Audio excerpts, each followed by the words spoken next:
I was speaking with someone earlier and telling her the story that, when I started out in my 20s, I looked young and people would just assume I was the court reporter or the interpreter. And, it was a little bit offensive at the time, because you go to all the school and you're very proud of your degree. And for just usually it was a man, for a man to assume that I couldn't have possibly been the attorney, I did find it offensive. Absolutely. Not necessarily people mistaking me for being the attorney like you, but I definitely have heard stories like that.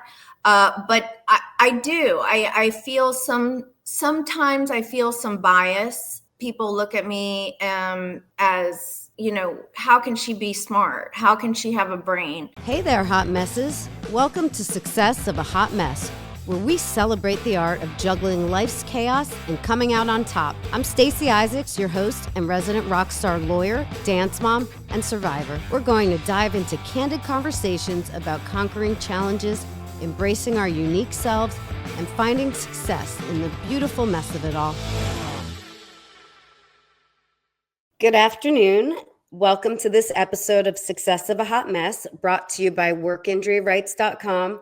Today, I have the pleasure of speaking with attorney Heather Gomez. Heather, thank you so much for coming on today.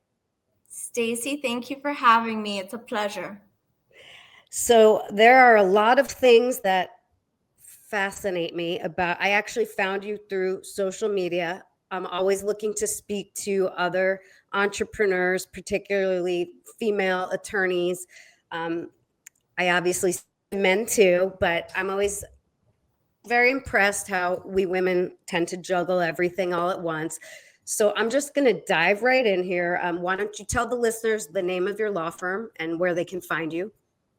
Absolutely. So I'm attorney Heather. My law firm's name is Gomez Law, and the office number is 305-414-1882.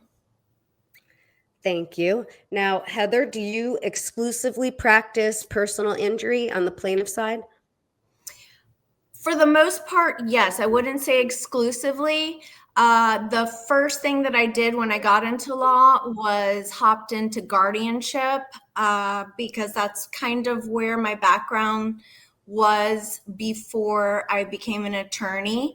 And so the work was there and ready to give to me. So I occasionally still dabble in that. I do some guardianship work for some of the facilities that I've worked with in the past. Okay. And I thought I saw something on your profile about quite a long stint in speech pathology. That's correct. So my first career is I'm a neurogenic speech pathologist. I became a pathologist in 2002, and I opened up a therapy company in 2003, and it's still running today. So you look way too young to have had a prior career, I have to be honest. So do you. You look very young. Yeah. Well, this is all I've ever done is workers' comp, and it's very different from what you do, personal injury. So how has having had that background, how has that helped you with dealing with your clientele now, which are people who have sustained injuries, I guess, car accidents and such? So, Stacey, it's helped tremendously. I think with the prior knowledge of injuries and being in the therapy world for so many years, I have firsthand knowledge on not only the etiologies and the physiological side of these injuries, but I'm also been with the people who sustained injuries. And so it's just so many different ways I'm able to speak to the medical professionals in terms that they are used to. I'm able to identify red flags or certain symptoms that may dictate the way that this case should go. And for my clients, I really feel like I have the ability to connect with them on a deeper level because I've actually witnessed what they go through during the rehabilitation process and getting back to that prior level of function. So it's I'm coming from more of an empathetic side when I speak with them, and true knowledge of how long the process may take and what they can expect living with a permanent injury. I was going to say, I bet you're very empathetic to your clients, but you got in there first before I did. Super. Is there a certain subset within personal injury that you like to focus on? I spoke to an attorney earlier. Her thing is motor vehicle accidents. I think, I'm relatively a baby lawyer, meaning I haven't been in this career as long as other people. However, so my experience base has not been vast. I do obviously see majority of my caseload is motor vehicle accidents. However, I have worked with people with slip and fall cases, other injuries sustained by negligence from other people or animals. So I would say right now, my majority is motor vehicle accidents, and I really like it. Now, a subset though, I am particularly interested in traumatic brain injuries. It's an injury that I feel like gets way overlooked in the personal injury field. It's something that I have a lot of experience in on the medical side. And so I feel like that's where my expertise really shines. And I'm able to kind of navigate the clients through that process. And it's a little bit different than the typical motor vehicle accident where you're dealing with spinal, like the soft tissue injuries, the neck and the back. This is more with the brain. And I think it's way overdiagnosed. I'm underdiagnosed, and it's definitely has some real consequences to those type of injuries.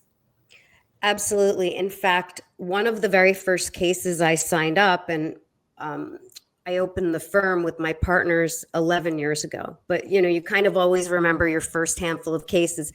He's still a client because it's a traumatic brain injury. He's a police officer who was on a motorcycle, and there was some debris in the road, and he has a traumatic brain injury.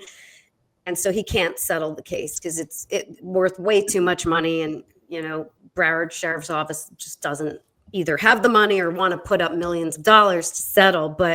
And there was no third party case. It was just a pure work accident because it was just like a pebble or something that caused the accident. But I actually think a lot of people will be very interested to get your take on, you had a career for, I think, 18 or so years with the speech pathology. And I know you said that business is still running, but you then decided to completely switch gears. So it is possible, I don't know your age and I'm not going to ask, but it's possible to completely change careers. So if, let's say, I don't want to be an attorney anymore, what's your best advice for someone who just wants to go to school for something totally different, get into a totally new industry? Because that is scary. We don't want an industry. It's scary. Right. We don't want an injury, but if you do, you can call me. Yes, and if it's at work, you can call me. But what's a good piece of advice for someone? So I would start by researching, what it is that you think that you may want to do, and start looking at what kind of requirements you would need scholastically, certification, licensures, whatever it is that you want to do. Maybe it doesn't even entail any of that. Maybe it's a passion of yours that you want to turn into a business. I would first start doing that, and then start making, probably start with the big goal, and then start parsing that out into smaller, more digestible goals. And I like, whenever I'm doing anything that has like a very far foreseeable goal that's way, way out there, a lot of people develop analysis paralysis, right? Like, oh my God, I can't go to school for another 3 years. And then I have to sit for the bar and study for it. You know, some people just say, I don't know where to start. I always start one step forward a day, right? As long as you're going in little increments, you'll eventually get there. And who cares how long it's going to take you? Because all we have is time, right? Well, all we have is time, but we're also limited in time, correct? We never know when it's going to end. However, if you just make a little bit of progress every day, you're going to start seeing those smaller goals being met and the momentum. But yeah, it is intimidating, but anybody can do anything they put their mind to. It's just taking those little step forwards. And I definitely have inherited a motto that do it scared. Everyone's going to be fearful. Do it scared. But what are they going to do if you make a mistake? You know, if you make a mistake, it's going to, okay, you learn from it, and then you change your ways and you do something different. But from a practical standpoint, how did you come out of law school and essentially hang a shingle up? Like, how did the cases come in? I know it looks to me like you're doing a great job with branding. You have the pink suits. It reminds me of Jen Gore, and it looks like she follows your page. She's out of Atlanta, and she's always got the green on. You have the pink on. But how did the cases start coming in? Word of mouth. You know, I'm a very gregarious, charismatic person, so I know a lot of people from my previous line of work. I have a lot of people who I associate with in the Miami-Dade community specifically. I also like to really give back to my community, so I make sure that I involve myself in different organizations that do good for the community. So I think just putting yourself out there, and a lot of functions that I'd rather not go to, I would force myself to go to and meet new people. And by the way, I'll tell you, I'll be 50 in May. So just so you know, but okay, so we're like counterparts. I'm 52. Okay. Like 5'2". Yes. I'm a little older than you, but yeah, I mean, but I did the law school thing, like, you know, in my 20s. I can't imagine going back right now and the studying and all that. Yeah, I think I started studying for the LSAT when I was 42, and it was a mission. Definitely my brain was not working the way it was in my 20s when I was doing my master's, et cetera, and for the speech pathology license. But you know, I did it, I got it done, and here I am, right? So probably forcing myself to leave my home environment, my cushy little home environment in my PJs, etc., to get out and meet people and meet connections and providers, etc. That's probably the hardest thing for me to do. I'm tired. But do you have a family or obligations at home? I do have a family. I'm a mother of boys. I'm a boy mom. But everybody's gone. Everybody's gone except for one. I have the one boy hanging on there, and he's graduating from high school this year. So he's here about half the time, and then the time that he does spend with me and not his father, he's with his girlfriend. So I'm kind of alone. Yeah. Okay, but while you were in law school, how was it juggling, school and kids and probably boys' sports? Was Exactly. that Uh, challenging?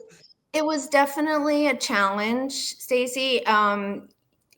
You just have to really be good at time management, I think, right? So I'm a big scheduler. So every day my little schedule in my phone would be packed from beginning to end, and all the tasks that I need to fit in between. But definitely I always made my family a priority.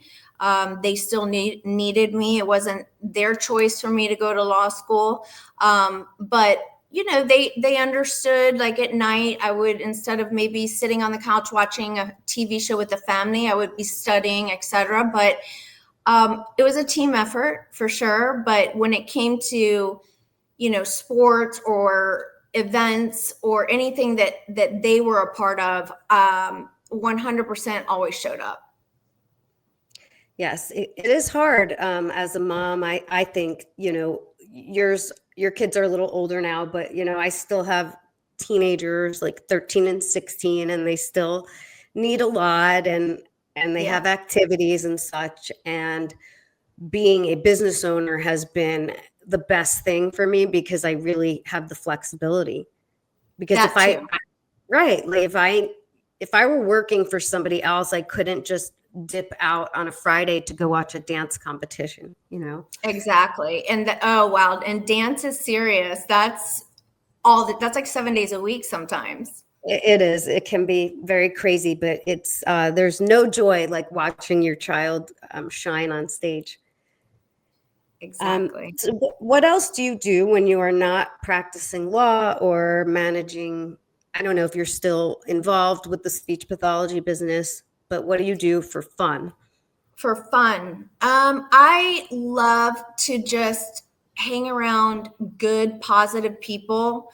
I love to hear what other people are doing. It always inspires me. Just good conversation. Nothing too serious, right?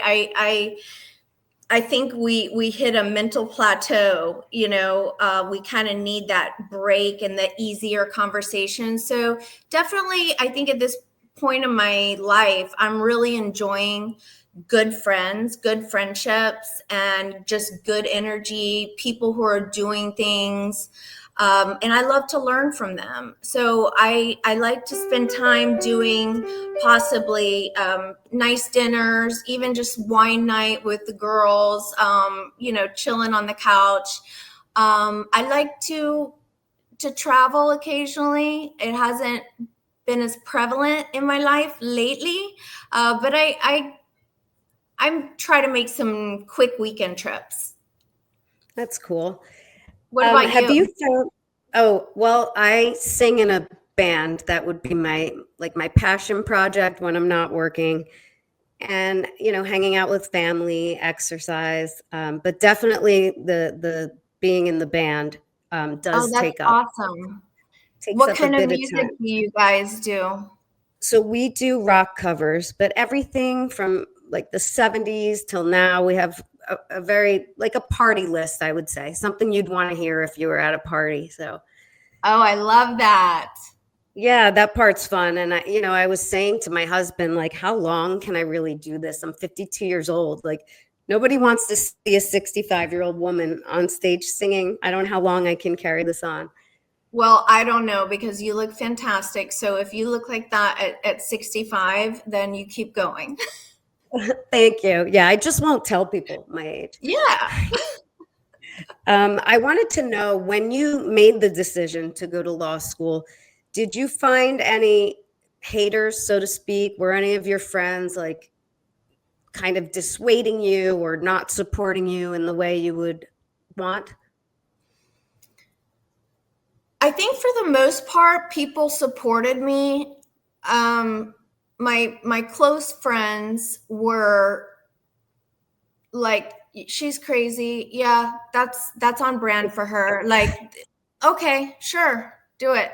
But I did get a little bit, I guess, or um particularly my background, it's it's very needed and there's not that many speech pathologists in the country, I suppose, or not enough. So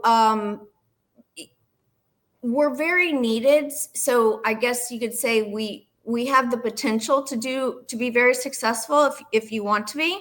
So I did get a lot of questions. Well, why would you do that when it's a pool full of lawyers and you're this, you've already got this golden ticket with your career as a speech?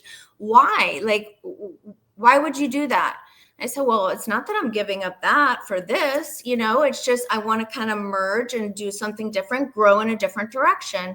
So a little bit maybe, but I think it came from a financial reason perspective that they were giving Right. the pushback. Like they couldn't believe you would people couldn't believe you would give up a certain financial flexibility to start something totally new.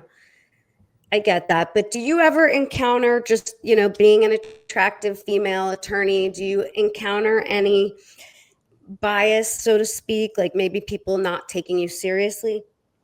Absolutely. What about you? Yes. And I was speaking with someone earlier and telling her the story that, when I started out in my 20s, I looked young and people would just assume I was the court reporter or the interpreter. And, it was a little bit offensive at the time, because you go to all this school and you're very proud of your degree. And usually it was a man, for a man to assume that I couldn't have possibly been the attorney, I did find it offensive. Have you come across any of that? Absolutely. Not necessarily people mistaking me for being the attorney like you, but I definitely have heard stories like that. But I do. I feel sometimes I feel some bias. People look at me as, how can she be smart? How can she have a brain? And I don't know if it's offensive. I mean, I guess it is offensive, but I don't really take it that personal. I just kind of shrug my shoulders and say, okay, fine. I'm not here to force anybody to like me or to believe in me or to trust my intellect or to trust my legal strategies. I think there's a place for everyone. And I think that your people truly do find you. And I'll just give an example. I'm going to throw my father under the bus real quick, but I remember, not having any budget for marketing. So, I stuck to social media because of course it's free and it's evergreen. And I was like, this is perfect. And, just to stay top of mind. And I started off kind of wearing the suits and things like that, looking very professional. But I never changed my aesthetic. I would always wear my darker lipstick because I'm very pale. So, and with my hair and I would wear my bright colors because I'm very pale. So it's just what I tend to gravitate towards. And I remember my father saying to me, no. You can't wear that red lipstick on that Instagram. And I was like, what? Now again, my father is much older and he's a very successful, prominent businessman when he was working. So I listened to him. I know, what he was saying wasn't wrong, but it was maybe, a little bit outdated, right? So but I ended up I sat back and I listened to him and I thought about it and I said, no, I said, I disagree with you because I want people to see me for who I am. And I need to show up authentically because that's what they're going to get. So if I show up with, a nude lip, no makeup on, in a black suit or gray suit, whatever's, considered lawyerly, right? With zero personality, I'm not being my authentic self. So when I do start interacting with that client throughout the case, they're going to get someone, they're going to say, who is this? And I don't want that. I want them to see what they're going to get from the beginning. And I really feel like everybody is going to attract the type of clients that we want. And it's going to be better for us as well, Stacey, because if a client sees us on Instagram and they see you and you are your authentic self and you start working with that client, they're going to be very happy because they are getting what they saw on Instagram.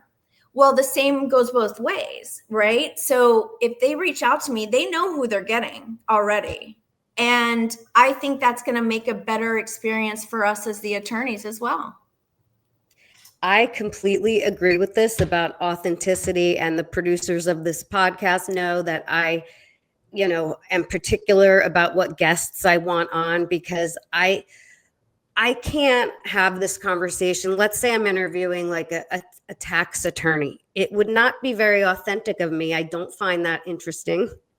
And it would be the most boring podcast, but I am big on that. And you remind me of when we opened up this firm. I did put up a big poster of my band's logo. I put it up, and yeah, at the time the band was called Rock Candy, and it was like a piece of rock candy, and I just framed it and hung it up. And my best friend at that time said, that's all wrong. Like, you need to just put your degrees up, and nobody wants to go to a lawyer's office that has that. And I said, but it wouldn't be me. Like, it just wouldn't be me. And it turns out my clients think it's pretty effing cool that I'm in a band. So of course they do, and then it shows your human side. You're human. You're not just a lawyer. You're human. And I mean, what is cooler than being in a rock band? I mean, that is pretty effing cool. To steal your language. I mean, it is. Yeah. I mean, that's a great. It's definitely right. You don't see that every day in your attorney's office. And, I actually do know a couple lawyers that are in cover bands. It's funny, like in my world, in workers' comp. But so I agree with you. If you are being fake, it is going to come across, and it will come across to your clients also. So I'm a big believer in just showing your true self while your dad's heart was in the right place. Of course. So I have one last question for you, Heather. What did you get at Gucci the other day? That was a big bag. Yes. Well, there were some shoes in there. I feel like I got something. I got a new belt, and I got some shoes.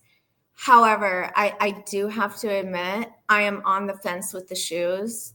My Gucci rep is going to kill me if she sees this, because they may be going back to her. But I do have another pair in mind, but I just haven't, you know what? They have been there, and I haven't even taken them out of the box. And that's not a good sign.